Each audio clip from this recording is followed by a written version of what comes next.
भारतीय जनता पक्ष निवडणुका जिंकण्यासाठी नवे नवे पॅटर्न निर्माण करत असते.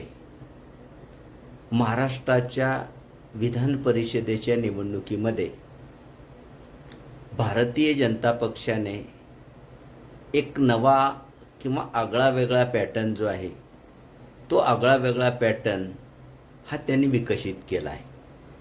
या पॅटर्नचं पहिलं वैशिष्ट्य काय आहे की मित्रपक्षांना अत्यंत कमी जागा देणं. कारण 17 जागापैकी 11 जागा भारतीय जनता पक्षाने घेतल्या.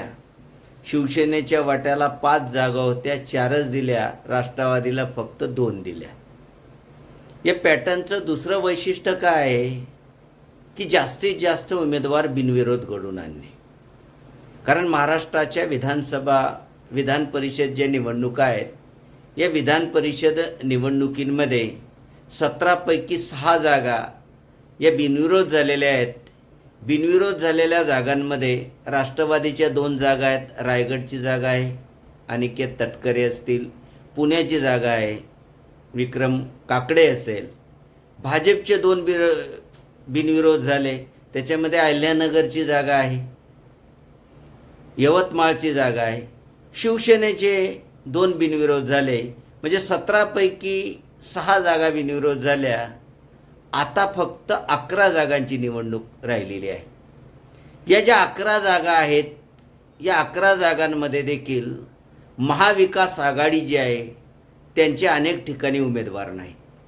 म्हणून भाजपचा हा जो पॅटर्न आहे या पॅटर्नचं तिसरं वैशिष्ट्य असं आहे की विरोधी जे पक्ष आहेत या विरोधी पक्षाला एक तर उमेदवार न मिळू देणे. कारण भाजपने अनेक ठिकाणी महाविकास आघाडीला उमेदवार मिळू दिले नाही, किंवा मिळाले असतील तरी त्यांना माघार घेण्यास भाग पाडणे. कारण 17 जागांपैकी जवळपास 8 जागांवर महाविकास आघाडीच्या उमेदवारांनी एक तर माघार घेतली, किंवा नाशिकसारख्या काही ठिकाणी फॉर्मच भरले नाही, किंवा औरंगाबाद सारख्या ठिकाणी महाविकास आघाडीने ऐनवेळी उभं राहण्यास नकार दिला. हा तिसरं या पॅटर्नचं जे आहे या पॅटर्नचं तिसरं वैशिष्ट्य आहे.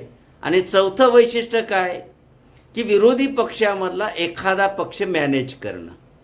जसं महाराष्ट्रामध्ये महाविकास आघाडीमध्ये शरद पवारांचा जो गट आहे तो भाजपने मॅनेज केलेला आहे. म्हणून शरद पवारांच्या गटाने सुनेत्रा पवार यांचा फोन गेल्याबरोबर पुण्यातला उमेदवार काढून घेतले.